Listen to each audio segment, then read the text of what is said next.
Hello and welcome to the Arena COP26 event, Arena Talks, Australia's brightest energy startups driving the transition. My name is Alex McIntosh and I'm an Associate Director within the Business Development and Transactions team at the Australian Renewable Energy Agency, or ARENA as we refer to it. And tonight I will be your host. Today we will be showcasing some of the brightest energy startups in Australia, helping to drive the transition to renewable energy and ultimately a net zero future. But firstly though, I want to take a moment to acknowledge the traditional lands on which we have all gathered here today.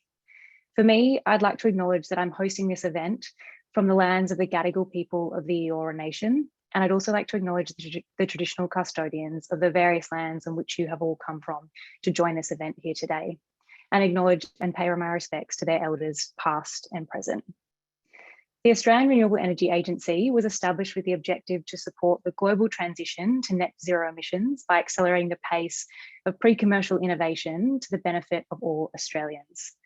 This event is being live streamed in the COP26 Australian Pavilion in Glasgow tonight. And so a big hello to all of you who have joined us from the Aussie Pavilion. And it was great to see the amount of registrations that have come in for tonight from various parts of Australia and also around the globe. And tonight we have the pleasure of being joined by our ARENA CEO, Darren Miller, who joins us live from the COP26 Pavilion, live in Glasgow. So I will hand over to Darren to give some opening remarks. Hi, Alex. Thank you very much. And hi, everybody. It's absolutely my pleasure to be with you today and to open this event with Alex. It's so exciting to be here in Glasgow. The Australian Pavilion, I wouldn't say it's the centre of attention. We're on the side of the exhibition hall, but we're attracting a lot of attention. And it's just wonderful to be out and about and seeing people again as much as anything. So very briefly, as Alex said, my name is Darren Miller. I'm the CEO of ARENA. And many of you would know who ARENA is, but for those of you who don't, we're a federal Australian government granting body that supports that pre-commercial stage of innovation. We've invested over $1.8 billion to date in about 612 projects. And I think we've been enormously successful over that time. And included in the projects we've supported, about 300 million has gone directly to startups. And then startups are in the background of many of the other projects. So we're a substantial funder of Australian startups. And we've got many of our best and brightest here today with us. Many of you know that ARENA's mandate and remit was expanded, and our funding was expanded in the federal budget last year with an additional $1.6 billion over the next 10 years. And our strategy, as Alex said, is around the global emissions reduction challenge. And we've identified three key priority areas where we'll be investing over the next few years. Firstly, the electricity transition is very important. We're not done yet. We've got a lot of hard work to do. And we've added ultra-low cost solar as a new objective of ours in that space. Very important that we drive the cost of solar PV down to much lower levels so that we can succeed in other areas as well as the electricity system.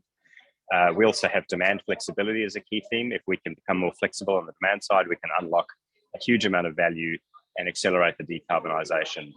Our second theme is hydrogen. We've been a leader in the space for the last 3 or 4 years. We're a primary funder of the most innovative hydrogen projects in Australia, and we continue to invest and look for great opportunities in the renewable and clean hydrogen space. And finally, we're interested in supporting low emissions metals, particularly aluminium and steel value chains. And we have a few early projects in that space which have taken shape. So we're very proud to support the startups. I'm particularly passionate about what startups can do. I think that the world is in our hands. We have to innovate our way through this, and the likes of the companies we'll see today and other ARENA-funded startups are at the leading edge of what's possible. As I said, COP26 is incredibly inspiring. I feel like I've hardly touched the sides of it.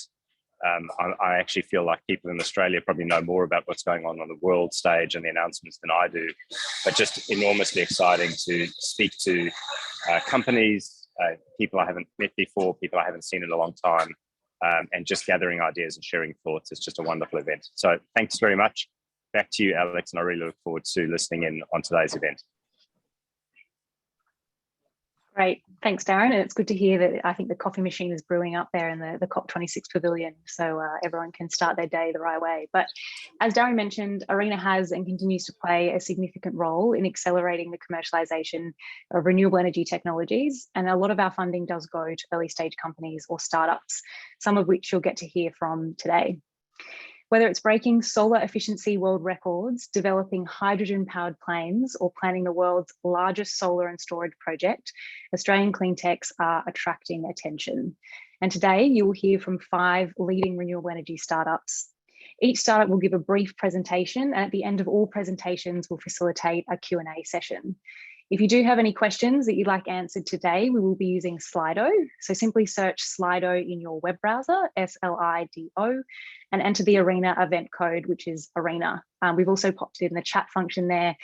So if you need any instructions, just refer to the chat function.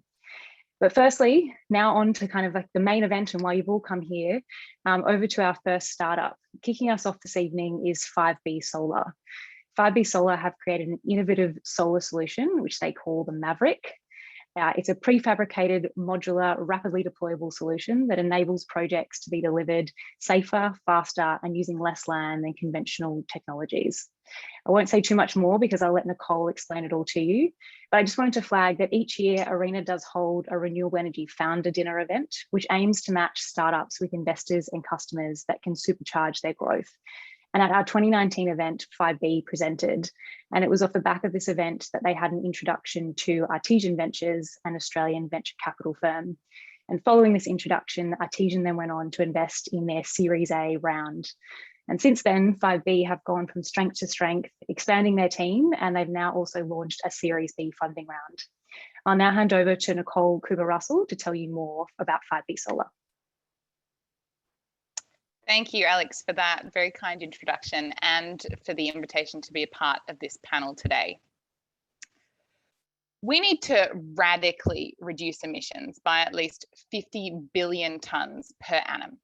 Given the audience here, this information is obviously not new, and I suspect you feel the same sense of urgency that I feel when I look at this graph and think of the future for my 4- and 7-year-old boys.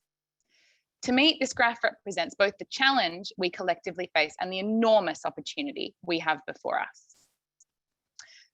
I'm talking about the opportunity to create a future we all aspire to, one that is powered by a superabundance of green electrons, a future that we can build collectively, harnessing the amazing innovation all around us. We agree with Saul Griffith, the answer to decarbonisation is to electrify everything, or almost everything, with green electrons. We need to rapidly transition fossil fuel electricity and primary energy sources to renewables. While solar today represents only 1% of the total energy demand, we believe in a future powered by solar energy, with 40 to 70% of total energy coming from solar photovoltaics, with some 40 to 80 terawatts of capacity on the ground by 2050, up from less than 1 terawatt today. To put these numbers into context, what we are talking about is the next industrial revolution, a revolution that will be powered by green electrons. Now, as an 8-year-old child, I fell in love with the simplicity and elegance of the solar panel that powered my toy car. Over the last 30 years, amazing people who share my passion for solar energy all around the world have done the hard work, including Australians like UNSW's Martin Green, Zhengrong Shi, the late Stuart Wenham, and Vince Allen, who is speaking next, who I've been honoured to work with over the years. The work on deep solar cell technology has been done, and the impact of this work on the cost of solar has been absolutely remarkable. The crux of the challenge is now the deployment and integration at massive scale. We need to solve 2 challenges simultaneously. Firstly, how do we get solar panels into the field as quickly as possible? Secondly, how do we scale new solutions globally as quickly as possible? First things first, we're tech heads, so that's where we started. We realized the need to dramatically increase the speed of solar farm deployment. At 5B, we are driving a revolution in end-to-end solar farm delivery from project by project built in situ construction, which is where the industry is today, to a world where productized and prefabricated modular units of solar panels are safely and rapidly deployed up to 10 times faster than conventional technologies in a dense and compact layout that uses up to half the land to generate the same amount of electricity. The product you can see on the screen is our flagship, the 5B Maverick. Secondly, we put our tech heads together to solve the problem of how we accelerate the components of this solution globally. As you can see, the equation to solve this is simple. I have already spoken to the first tech component of this. The second and third elements here speak to operational and system speed that we are leaning into to reduce any friction that might get in our way. We are coupling our 5B Maverick technology with an ecosystem business model that is ultra collaborative and inherently expansive. We are growing a global network of partners to mobilize and bolster the whole industry together, allowing both traditional and non-traditional companies to participate in and bring their unique capabilities to bear on the renewable energy industrial revolution. We are also building a digital platform to apply the best of e-commerce to drive speed, scale, and accessibility globally, redefining SaaS as solar as a service. But what does this acceleration actually look like? The future looks like this. The future is where, as a mining or resource operator, or as a farmer, or as almost any conceivable user of energy anywhere in the world, you could configure and buy your solar farm online, have it delivered and deployed within a month by people who could be from your local energy company or who have reskilled in renewables, and track and optimize the long-term performance of your solar farm online. This will unlock a sustainable future powered by the superabundance of green electrons, supported by collaboration all the way from local communities to global supply chains. The time to act is now. The solutions exist. The future is ours to write together, and we are enormously excited about the collective opportunity before us. Thank you, and join us in the next industrial revolution powered by renewable energy.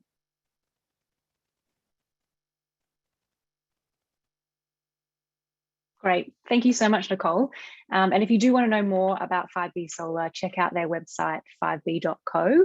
As I said before, they are launching a Series B raise, and I think they may also be hiring. So if you're interested in joining them, make sure you check out their careers page. So we started tonight with 5B Solar, who are looking to advance the way and to change the way that we can actually deploy solar and do it in a much faster way. Our next speaker will be Vince Allen from SunDrive. And as Nicole flagged in her speech, they're a company that's also looking to improve solar technology in the efficiency space. Vince co-founded SunDrive in 2015 during his PhD at the world-renowned Solar Research School of the University of New South Wales. And it's worth knowing that's also the birthplace of most of today's commercial solar cells. It was after many years of development that in September this year, Vince and his team officially produced the most efficient commercial size silicon solar cell ever made, which means they currently hold the world record for solar efficiency. Arena supported SunDrive with a $3 million grant in 2020 to help commercialize their technology. And we're now joined by Vince Allen from SunDrive. Okay, thanks Alex for the, and Nicole as well for the introduction. Hi everyone, it's great to be a part of this event and to represent Australian clean tech startups together with the other speakers. So jumping right in. Okay, so starting from a bird's eye view, you can see that solar by far is the largest energy source we have available, orders of magnitude larger than all other energy sources combined. It's quite profound that every month there is more energy hitting the earth from the sun than is combined in all our fossil fuel reserves that have formed over billions of years. With all this energy available, it's only really been in the last few decades that we've really begun working out how to harness it in a meaningful way. But there is still a very long way to go, and today only 1% of the world's energy is met by solar, and for solar to really continue with its adoption, a major hurdle that must be overcome is finding an alternative to silver. Today, solar manufacturing accounts for 20% of all the world's industrial silver consumption, and if you look at all the major forecasts or predictions, They all estimate that the industry is going to grow at least 5 times by the end of this decade. And you can see one example on the left-hand side there. And this obviously represents a massive challenge. And the second point that I want to make is, which is even more problematic, is current commercial solar cells are very close to their efficiency limits. And manufacturers are already trying to aggressively switch to more efficient solar cell structures that you can see on the right-hand side. However, these more efficient solar cell structures require more silver, so that just exacerbates the problem. At SunDrive, we're all about replacing silver with copper. And from the images that you can see on the top there, that's basically what it looks like. So it's replacing the silver with copper on the surface of the cell. The reason why we pick copper, which might be obvious, is it's a lot more abundant, 1,000 times more abundant than silver, and also 100 times cheaper per kilo. Aside from the cost and the abundancy benefit, we've even shown that we can improve the solar cell efficiency above and beyond what is attainable with silver. And as Alex mentioned in the introduction, in September of this year, we officially made the most efficient commercial size solar cell ever made. So in terms of our development, a large part of the last 5 years has been at the solar cell level, addressing the fundamental challenges of using copper and also scaling from small laboratory size cells to large commercial cells. For us, the next phase is to scale from the cell level to the module level, and also design and build our pilot production line. And this will be followed by market entry production. Okay, so the big question is why in Australia? So for us, the global events of the last 12 to 18 months has really made us rethink our business model. And we've really noticed that there's a very sort of strong growing trend towards local manufacturing. There's a lot happening in the US and in India, in Europe. And I think this is because of a range of factors. There's a big push to build more resilient supply chains post-COVID. There's a big push to establish advanced manufacturing as a way of stimulating economic recovery. But I think the big one is really from an energy security perspective. And I think in a net zero world, solar is going to play a big part, if not the biggest part. And right now, Australia has an advantage. We have the highest rooftop solar penetration anywhere in the world, and it's growing faster than any other country. We're planning to build some of the biggest renewable energy projects ever attempted with the likes of Sun Cable and 5B, the Australian Renewable Energy Hub, as well as Fortescue, which have some pretty ambitious plans in the works. Australia has the leading expertise in the development of solar cell technology. Today, solar cells were invented in Australia at UNSW.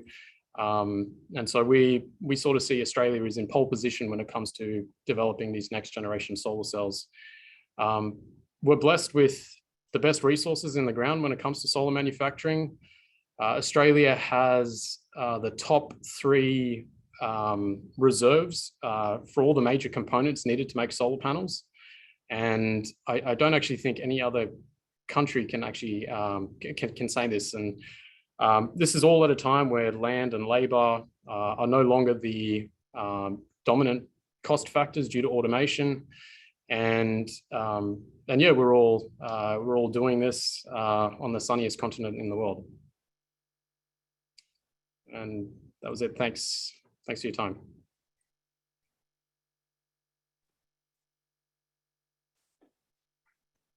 Great, thanks, Vince. And I think you're being incredibly modest, but it's great to see some of the Australian developed technologies that are actually world leading. If you do want to know more about SunDrive, check out their website. We've linked it in the chat there, and also a link to their world record that you might want to have a read about. They're also doing a Series B round. So if you are interested, or you might have a connection that may be of use, make sure you reach out to Vince and the team. Our next Aussie startup is RayGen. RayGen has created a unique concentrated solar technology, which they call their solar power plant. It's a solar plus storage system, which provides renewable electricity at demand for utility scale, but can also be used in off-grid and micro settings. ARENA has been a big supporter of RayGen for a number of years now, providing funding to an initial 1 megawatt pilot plant in Victoria, and then follow-on funding for both the development and deployment of their first commercial scale project. It's my pleasure to introduce Richard Payne, the CEO of RayGen. Great, thanks, Alex. And g'day, everyone. Great to be here. I'm Richard, the CEO of RayGen. I'm excited to speak to you today about how Aussie startups are driving innovation across the global energy transition. You only need to look at our recently announced $55 million capital raise. Backing RayGen are three of the world's largest energy companies: Schlumberger, Chevron, and Equinor, Australia's largest utility in AGL, a renewable energy and water company in Photon Energy, and ARENA. This is one of the largest ever capital raises for an Australian clean tech company. RayGen was founded in 2010 by Dr. John Lassick, a new approach to energy generation, and we now number over 45 staff. We have the world's most powerful solar module, manufactured in our facility in Melbourne and successfully validated over many years in our operating towers near Bendigo. We were also the first company to set a world record for solar efficiency at over 40%. And recently we added storage. We use byproduct heat from our solar modules to transform the economics of simple water-based thermal storage. Our solution provides natural inertia, reliable generation, and very low cost, long duration capacity. As well as grid-connected and remote applications, the technology also has a strong synergy with the production of green hydrogen and ammonia. Okay, so briefly, here's how it works. We have the solar generation side on the left and the storage system on the right. We have a field of mirrors that track the sun, concentrating the light up to 900 times to our receiver atop the tower. Within this receiver, we have an array of our solar modules that combined generate 1 megawatt of electricity and 2 megawatts of thermal energy in the form of hot water at 90 degrees. We store this hot water in a pit as typically used in district heating networks, where solar hot water is collected in the summer and dispatched in the winter, with almost no heat loss over many months. We also charge a cold pit to 0 degrees via an efficient chiller, using either electricity from our generation side or from the grid, depending on the price. These pits are simply excavated, insulated, lined, and covered. They operate as a closed loop, meaning it's a once-off fill. And if you want more storage, simply dig a bigger hole and just add more water. Now, the 90-degree temperature difference between the two pits represents an enormous amount of potential energy, which is dispatched to the grid when it is needed most through an organic Rankine cycle turbine. We are using the recent investment to develop our pipeline, expand our high-tech module manufacturing within Australia, and deliver one of the largest next-generation storage projects globally. Here we have a rendering of our flagship project near Mildura. The plant is configured with repeatable modular 1 megawatt blocks, such that for a larger project, you simply copy-paste the number of fields to deploy hundreds or more megawatts as required. The large grey squares are our water storage pits, together storing 50 megawatt hours of electricity using just Murray River water, low-cost materials, and with zero degradation. And our round-trip efficiency will be over 70%. And we're putting our plans into action. Here are photos of our flagship project. We will have more than 70 workers on site at the peak of construction. More than half of the spend has been within Australia and more than 1/4 local to the project. You can see the progress of our 2 storage pits, and in the background, the installation of our pile-driven heliostats well underway. The flagship project is just the beginning. In June, AGL and RayGen announced we were evaluating partially replacing AGL's Liddell coal-fired power plant in the Hunter Valley. And RayGen and Photon Energy are developing multiple gigawatt-hour storage projects in the Australian energy grid, including yesterday's announcement of a 300 megawatt, 3.6 gigawatt-hour project in South Australia. And we have a pipeline of projects internationally with Schlumberger, Chevron, and Equinor, including green hydrogen and ammonia opportunities. And very much like the other startups on this panel, we are demonstrating Australian innovation in the global energy industry. I look forward to the panel discussion today. Thank you. Great, thanks, Richard. And if you do want to know more about RayGen, check out their website. It's linked in the chat, and there's also a few other links that you might want to have a look at there. A reminder that if you do have any questions that you'd like answered tonight, we appreciate that these presentations are super brief, just given the time that we do have. So make sure you add them into the Slido. If you miss the instructions, it's also in the chat, but just search Slido in your web browser and the event code is ARENA. Make sure you add them in and we'll try and get to as many as we can at the end. Now, changing topics a little bit, we've talked a lot about solar and storage tonight, but our next startup is seeking to change the game when it comes to power lines and transmission. And in Australia, these are traditionally hung with helicopters at the moment, which at low altitudes can be incredibly unsafe and often result in you having to remove a whole lot of vegetation. Infravision has developed a unique stringing system that uses drone technology to string electricity transmission lines in a safer, more efficient and greener way. And it's my pleasure to introduce Cameron van der Berg from Infravision.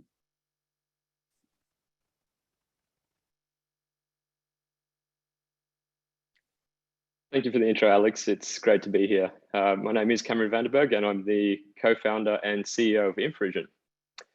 During my time as an engineer in the power transmission industry, I witnessed firsthand the challenges of slow and dangerous power line construction methods. We would use helicopters to pull the power line wires or use very manual, labor-intensive methods to install the lines. And that's when I realized the industry really needed a step change. And that's when I picked up the phone and I called my now co-founder, Chris, an ex-Australian Army and Air Force officer, to explore the idea of whether we could use big military-style drones to make power line construction easier.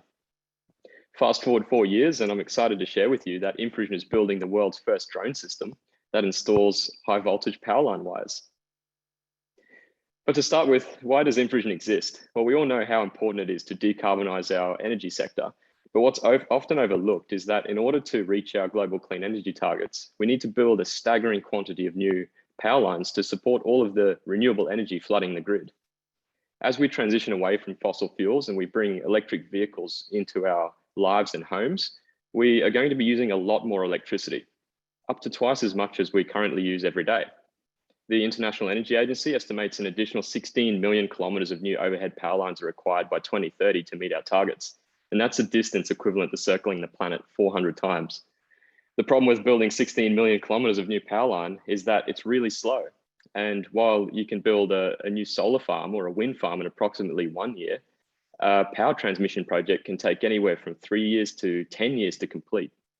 And one of the ways to solve this problem is to speed up the installation of new power lines to connect all of that new solar and wind to the grid as quickly as possible. The current methods of power line installation, as Alex pointed out, are expensive, they're environmentally costly, and they cause fatalities every year across the world. Traditionally, large helicopters are used to pull these transmission lines at low altitudes and in close proximity to obstructions that they might crash into. Forests also need to be cut down to make way for these new transmission lines. The traditional way of doing things is not a scalable nor a sustainable way to transition to a zero carbon grid as quickly as we need to. So Infravision really focused on building a power line installation system that can scale with the global demand for new power lines. It's an all-electric system that pairs up with large drones up to 150 kgs in weight, which are used to string new power lines. The result is a safer, greener, and faster method of power line installation for the industry. And as you'll see in the video coming up, the technology is really easy to use, and it's been designed to be deployed to the harshest environments in the world, like the Australian outback.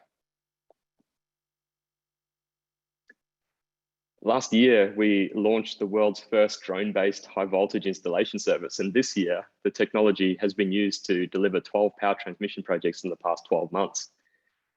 Those projects are connecting all of that new solar and wind to the grid. The systems can be operated remotely from anywhere in the world.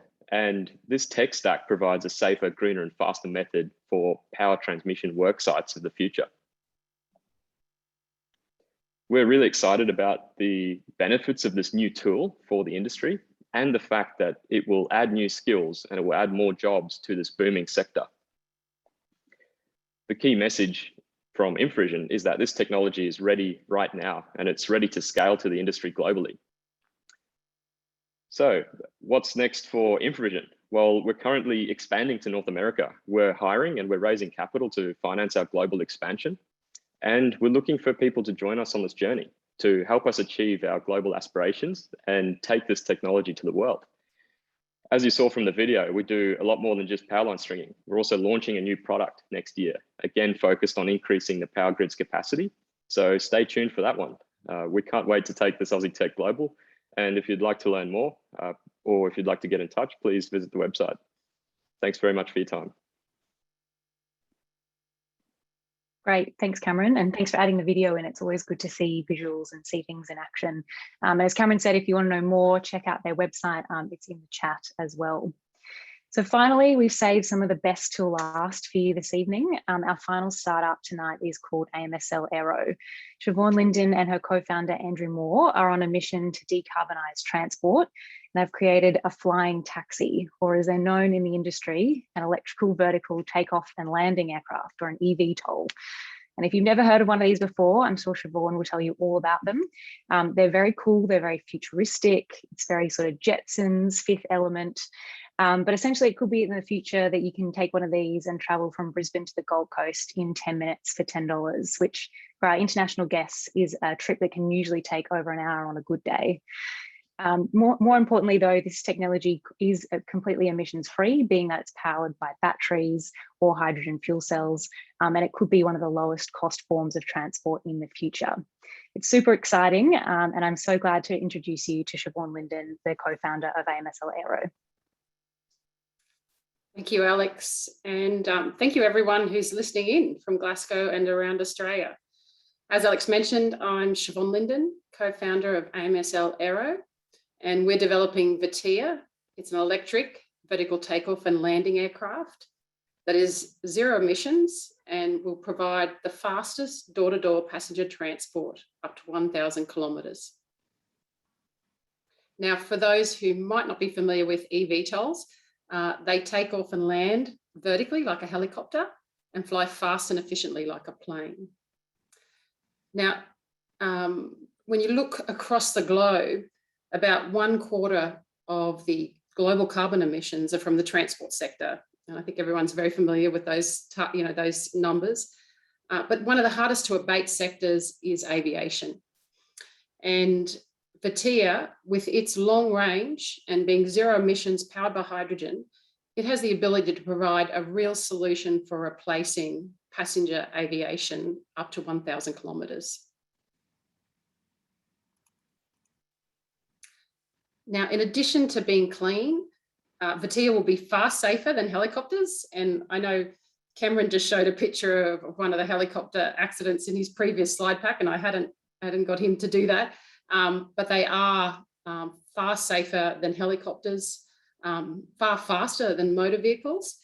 And yet the operating cost, as Alex mentioned, is comparable to a rideshare vehicle or, you catching a taxi today. Now, this slide here shows you a picture of Amsterdam, and you can see in the inner blue circle, what that demonstrates is the other eVTOLs that are in development across the globe, and there's some great emerging technology happening, but most of them are focused on using electric batteries. And what that means is it's a focus on the urban markets. And so you can take off from somewhere like Amsterdam and you can travel within that inner circle, but then you'll have to recharge your batteries. And that's probably at most that you'll get. With hydrogen, Vatia is able to travel from Amsterdam to anywhere in that outer blue circle non-stop. This opens up so many more, obviously, opportunities for passenger travel around the world and in our regions and in those hard to get to places through archipelagos and where there's probably lower infrastructure. Next slide, please. Now, Vatia is a unique box and tilt wing design. It's been designed from the outset for the highest levels of efficiency. It has a long range, as I said, using hydrogen up to 1,000 kilometres. But I also have the option of using electric batteries, which are stored there in those wingtips. They're flexible energy pods. It has the highest levels of safety, very comparable to commercial airliners, which is the safest form of transport today, with no single point of failure. Has high levels of built-in autonomy, cruises at a speed of 300 kilometres an hour. And with all these design attributes, it translates into the lowest total cost of ownership of any eVTOL in development.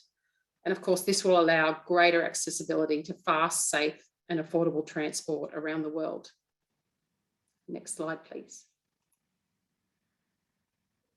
Given Vatia's incredible attributes of its long range and its lowest operating cost on a per seat per kilometre basis, it has the ability to replace these large Boeing 737s and the large airliners in these domestic routes around the world.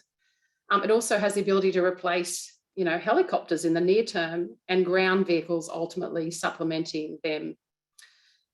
So when you look at our initial key market segments, we are very focused on serving the aeromedical sector, and we've developed an aircraft that can be configured with very good patient loading and unloading. It can be configured to carry a pilot, a medic or a nurse, and a patient on a stretcher and the medical equipment. Or as a passenger configuration, it'll carry a pilot and 4 passengers. Longer term, Vatia will be used for a range of purposes, including the urban air mobility market and to carry cargo.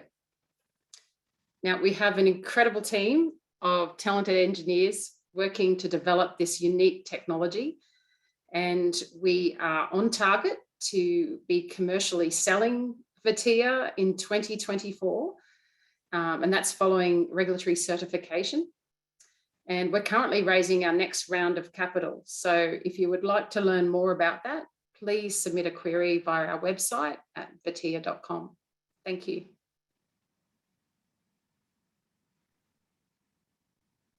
Great. Thanks so much, Siobhan. I'm looking forward to getting into one in 2024. A reminder that if you do have any questions, make sure you're adding them into Slido. It's sli.do and the code is ARENA. And as Siobhan mentioned, they are also doing a capital raise. So if you'd like to know more, I think we've added a link in the chat there to their website, but reach out to them if you want to be involved, or if you've got an introduction that you can facilitate for them, make sure you do that. So I'll ask all our panelists now just to come back and join us on the virtual stage. If you can just pop your cameras back on, we'll bring you back up. Perfect. I think we've got everyone back here now. And so we've had a bunch of Q&A that's come in through the session, and we'll try and get through as much as we can in the next sort of 18 minutes or so. And feel free to keep adding them in. We'll get through as much as we can. But just kicking us off, one of the questions we've gotten here is just sort of thinking about the Australian government's technology roadmap and its focus on technology. I think in there's things like solar, energy storage, and hydrogen. Do you think the push to net zero in both a government sense, but also now with corporates jumping on that movement, has helped you or will help you in the future? And I might hand this one initially just to Richard from RayGen, if that's okay, and then we can open up to the panel.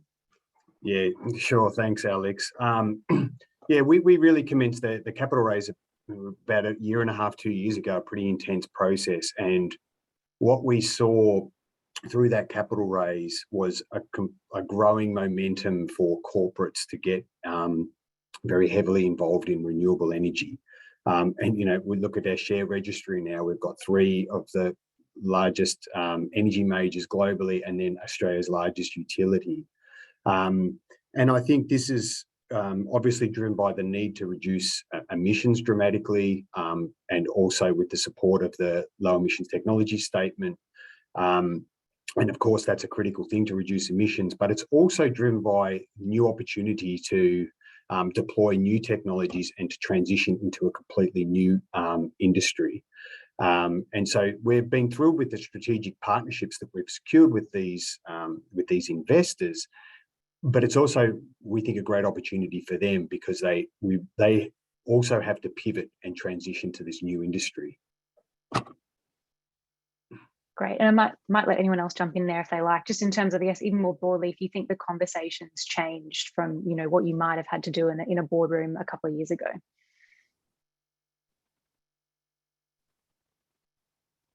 fundamentally it's Vince, changed. I think people, the urgency of the time. Oh, sorry. Go, Vince. Oh, you're right. You go, Nicole.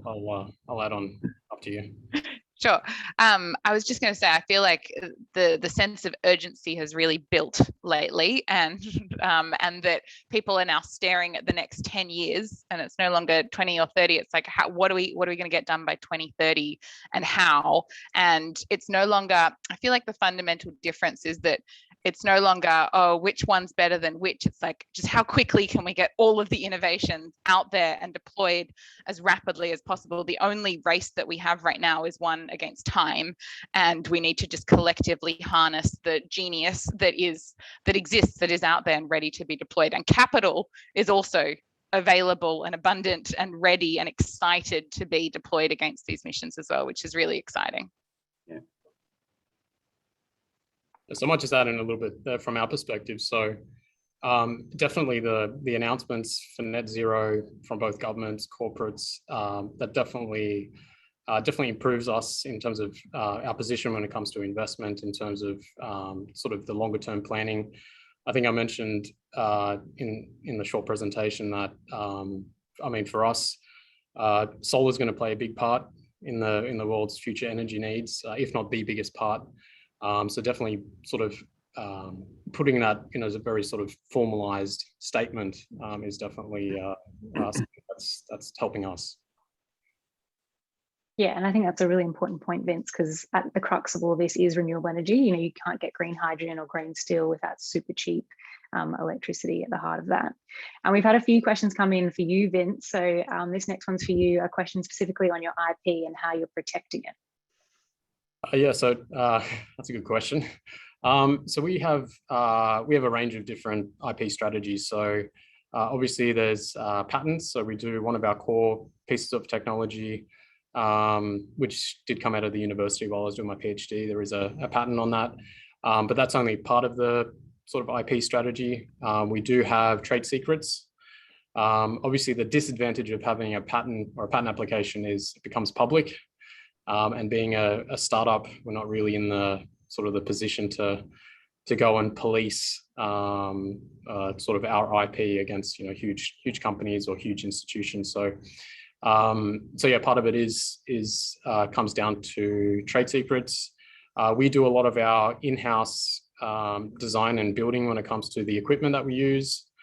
So that's also part of it. And then from a more sort of commercial perspective, we are also planning to manufacture our own technology rather than licensing it, for example, which is sort of a bit of a different situation when it comes to sort of what the IP strategy is. And do you see that manufacturing occurring here in Australia, Vince? Yes. So that's the plan. And yeah, we really do see it's the opportunity is there. And yeah, we have obviously we have the need, the highest rooftop penetration, the big projects like the Sun Cable and Asian Renewable Energy Hub, Fortescue, and 5B is also part of that as well. And yeah, we really see the expertise in Australia is world leading. Australia invented today's solar cells, and we would like to think we are in a position to potentially be part of the next generation of solar cells. And yeah, I think it really boils down to just having the will to try and try and succeed. And I guess just exploring that manufacturing in Australia, we've had a few people ask about, are there other kinds of renewable components we could manufacture here? So I don't know if Nicole, if you want to jump in on that one. Yeah, I'd love to. Something I'm very passionate about. So at 5B, we've been manufacturing in Australia through our ecosystem partner, AMSL Solar, down in Adelaide. It's a kind of fabulous story. They're a 150-year-old established company in Australia that successfully transitioned from automotive manufacturing into solar maverick manufacturing a couple of years ago. They've manufactured about 80% of our mavericks to date. So that's really powerful. In addition to that, we're currently in the throes of developing an highly automated version of processing and manufacturing our maverick solution so that we can really scale up that manufacturing within Australia to unlock the enormous opportunity that we have in our home country to kind of manufacture and really bring that technology to life here in Australia. I know, just expanding on that, I know, Richard, you're manufacturing all your things here in Australia as well, and maybe looking to expand your facilities as well. Yeah, absolutely. So we've got 25 megawatts per annum manufacturing line that's been validated. It's behind me in Blackburn. Part of the capital raise is actually increasing a new facility up to 100 megawatts additional. And really the cost to scale that in Australia, it's really economic. And picking up on Vince's point, like, it's really critical for our IP that we continue to manufacture that here, as well as bringing high-tech manufacturing into Australia. That's very important for us. And then we look to continue to scale and deploy manufacturing sites in different locations around Australia where the projects are. Maybe another one to kind of, oh, sorry, Vince, I'll let you jump in on that. I was going to just make a quick point and how this ties into net zero. I think in a net zero world, the emissions intensity for any product produced has to be accounted for. And with Australia's abundance of renewable energy, I think Australia can win hands down when it comes to accounting for the emissions intensity when it comes to products. And going back to the original question, which was whether I think it was other components of solar can be manufactured in Australia. So the energy intensive sections of sort of the manufacturing process when it comes to making panels is making the glass, making the aluminium frames, growing silicon ingots, making wafers. All of that is very energy intensive. And yeah, I really think in a net zero world where all emissions need to be accounted for in the production of anything, Australia is really, I think, is probably the best positioned country in the world. And I think you probably answered it in your answer there, Vince, but someone has specifically asked, do you see a future where we could fabricate industrial wafers from the ingot stage in Australia? I definitely think that's possible. At the moment, I mean, just sort of more from our perspective, we are initially at least focusing on the last step of making a solar cell, which is putting the copper on, and then turning those cells into panels. So both of those steps sort of represent the last 25% of the manufacturing value chain. And it's the most critical when it comes to the final cost and efficiency of the end product. That other 75%, which does include making the ingots and making the wafers, at the moment it is relatively sort of highly commoditized. And for us, at least initially, it probably doesn't make that much sense to compete in that area of the value chain. But certainly kind of projecting long-term, I think there's definitely opportunity there. And I think Australia also has some of the highest quality of quartz deposits when it comes to making silicon wafers. So yeah, definitely, maybe not in the, well, at least for us, it's not in the short-term plan, but I mean, there's definitely opportunity long-term. Yeah, I think it's like any mineral processing, right? If you think about a world we live in, oh, you can't see because of my thing, but we live in a world where there's a superabundance of data and what that's unlocked from a kind of information perspective. If you imagine a world where there's a superabundance of ultra low cost green electrons, what does that unlock for Australia? Like, yes, the major input into silicon wafer manufacturing is electricity. So if we have ultra low cost electricity, we can manufacture silicon, we can process and add value to so many of the ores that we currently just ship out of the country. So it's an enormous export opportunity for Australia as well, and really exciting to be thinking about that circular life cycle and how we have green components that go into green renewable electricity and the virtuous loop that creates. That's a really good point, Nicole. And maybe just changing tack a little bit, one for Siobhan. Looking at just, is it daunting being a small company competing, you know, being in Australia, but competing with global companies like Uber, who may be, you know, extremely well funded overseas? Yeah, I think there's two ways of looking at it. The one way is, yes, there are some very well-funded eVTOL developers in other parts of the world, particularly in the US and in Germany.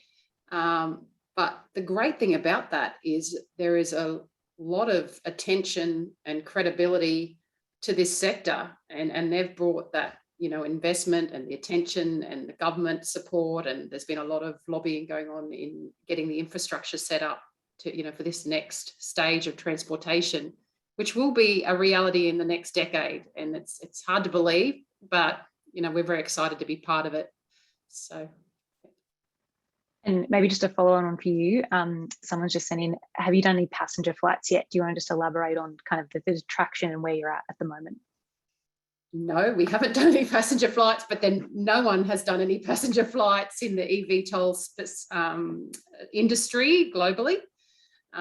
It's one of those areas where, you know, there's some that are very, you know, that are getting close, and we're well along the development journey. But in short, you need to certify your aircraft in accordance with safety regulation, and that process does take, you know, a couple of years generally. So, you know, we're all getting along that journey, and once that's completed, we will be having passengers on board. And bringing Cameron in, just a question for you, Cameron. Someone just asked if you can elaborate on any kind of specific geographies you focus on or your kind of go-to-market strategy. Yeah, we're definitely focusing here at home to start with. You know, really in line with our Australia's integrated systems plan and all the new transmission that we need here in Australia. Our focus is absolutely in our backyard. And then looking across the world, we're seeing very similar scenarios in Canada and North America, in the US, along with the Biden administration, which is super exciting, and the transformation that's happening to you know, what is the largest machine on earth, the US electric grid. So that's where we're focusing, and it's all happening. Very, very exciting time to be in the industry. And your co-founder Chris is boots on ground in the US at the moment. Yeah, sure is. And hopefully he's on this call right now, joining us from somewhere in the US. But yeah, he's over there, you know, for business, not on holiday. And it's yeah, to be frank, we're trying to keep up with the demand globally for this at the moment. So very exciting for us.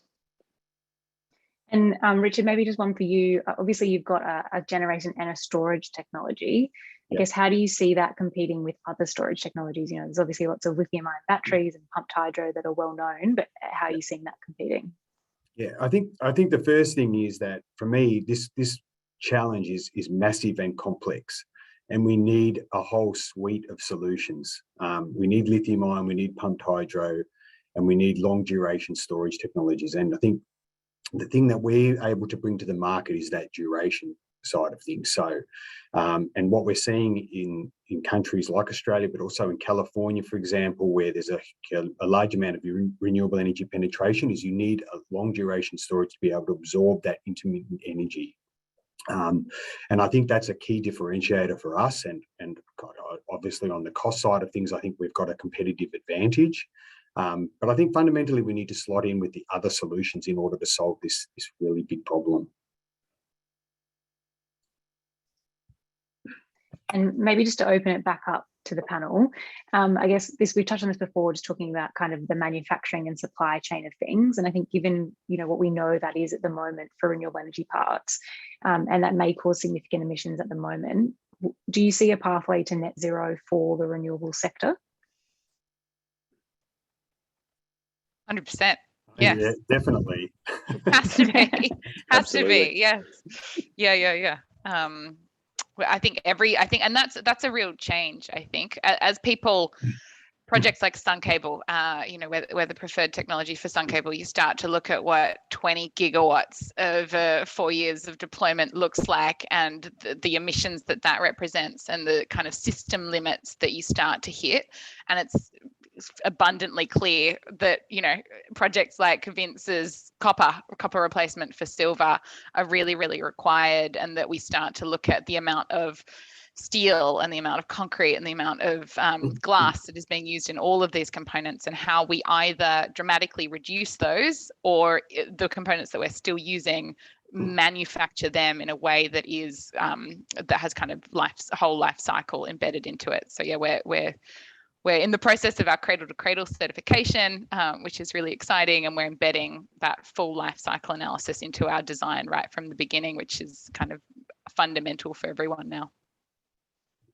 And it's true, because it really goes to all those, even those raw materials, and there's lots of kind of issues in that raw material supply chain that a lot of people don't know about, particularly with things like lithium and all the things that go into batteries. I don't know if Vince or if anyone else wants to jump in. Is this something else you're thinking about too in kind of the life cycle of your product? Yeah, absolutely. So recyclability is one area that's getting a lot more attention. So, I mean, a lot of the PV that's deployed has really been in the last decade or two. Some of those earlier panels are getting pretty close to sort of the end of life. So yeah, how we recycle panels, how do we reuse materials? That's definitely is definitely sort of an area that's getting a lot of attention. And also, yeah, I mentioned as well, sort of we're right at the start of this global transition to renewable energy. And in terms of solar, only 1% of the world's energy is supplied by solar. If we are to get to, I don't know, 30, 40, 50, 60%, then yeah, the life cycle, how recyclable, the different components are, they're definitely things that are going to be very important. And that's where the redeployability of the 5B technology is nice as well, because we can deploy it very quickly and then we can pack it up and take it back to a recycling facility really quickly and easily and efficiently as well, which is what we will need to do when there are terawatts and terawatts of solar panels out there. And opening up to everyone again, I guess an open question: what's been sort of the greatest challenges you've had to come up against being a startup in Australia? Yeah, well, I think if I can kick off, I feel that at Infravision, our biggest challenge has been changing behaviour in some very traditional industries. If you look at electricity, it's a 100+ year old industry, and it's built on a bedrock of reliability and affordability. Therefore, it's always going to be hard to test and trial new ways of doing things. And at Infravision, we're always looking to move faster through those barriers and do exactly that. Fail quickly and learn really fast. That's been a huge challenge. And I think that said, technology is going to be a steamroller. And in the next 10 years, I think the technologies on this conversation, a lot of what we're talking about today is just going to be how it's done. That's just going to be how we do it. But that's been a big challenge for us. I think for RayGen, I think the number one challenge has really been around the technology development. I mean, the beam that we have is strong enough to melt steel, and yet everything is operating at lower than 100 degrees Celsius. And really the time, you naturally need a number of iterations, and this takes time to develop and validate, and some things you can't accelerate in that development phase. And I think it's been fantastic, obviously, to have the great support from ARENA and also family office investors. But I think the team that we have, I'm incredibly proud of them. And I think they're testament to why it's absolutely brilliant to develop technologies in Australia. We have passionate people, they're highly skilled, and they're tenacious. It's you get knocked down, but then you pick yourself up and work at how to solve problems. And so I'm just conscious of time. I just want to end with a quick around the grounds tonight.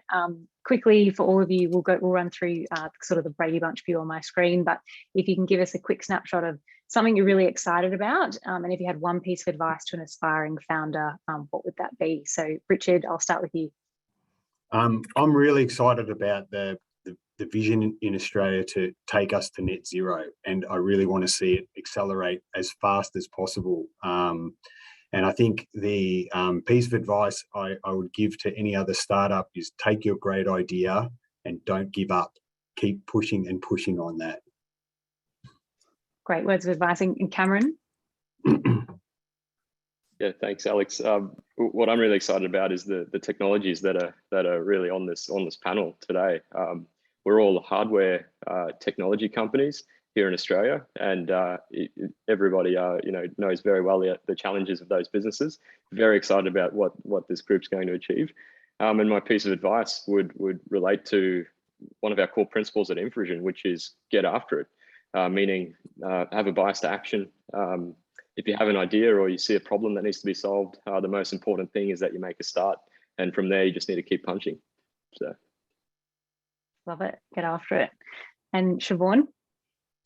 Yeah, I think I'm extremely excited by the government's investment in hydrogen and these, superhighways of hydrogen refueling and particularly, obviously, green hydrogen, very important to us and our technology and what it will bring. So very exciting. On the note to other founders, I think ask me in 10 years, but I think just be patient with yourself as well as, persistence plus. So, yeah. And Nicole? Thanks. Yeah, echoing what everyone else has said, really. But like David Attenborough said in his opening speech, I feel like we're on the cusp of an industrial revolution powered by millions of amazing innovations, and that is so evident here today. So that's what inspires me, and that's what I'm excited about. And then in terms of advice, like, stick to your strengths, collaborate. That for us has been so powerful, to really find the others in the industry that can help turbocharge your vision so that you can focus on adding the most value where you have that kind of amazing insight. Great words of advice. And Vince, I'm giving you the last word on this. What are you excited about? What's your piece of advice? I think just more broadly, I think the world is sort of just in this early phase of making this huge transition to renewable energy, and definitely very excited. And more specifically for us, we really do see that solar is just getting started. There does seem to be sort of a misconception that solar is solved, but as you probably would have seen from the presentation, obviously there's a lot of challenges with current technology, scaling it, and we're only sort of 1% of the way there. In terms of the advice, so in terms of what I would, for another founder, I would probably say, just from my own personal experience, is really just to build the perseverance. So starting a startup is definitely a roller coaster ride. There are a lot more downs than there are ups, and I think doing research in a startup is just exacerbating that even more.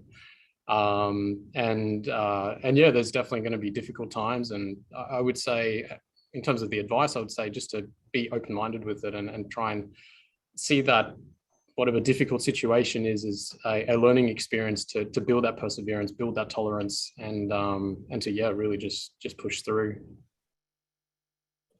Yeah, it's certainly not an easy journey, but one where you're all solving problems that are absolutely worth solving and that need to be solved. So one that's worth being on. Thank you all for joining us tonight. Unfortunately, that's all we have time for. I'm sorry we didn't get through more Q&A, but we will pass anything on to the startups. If you popped anything in there, and we'll pass it on so they can get any kind of feedback.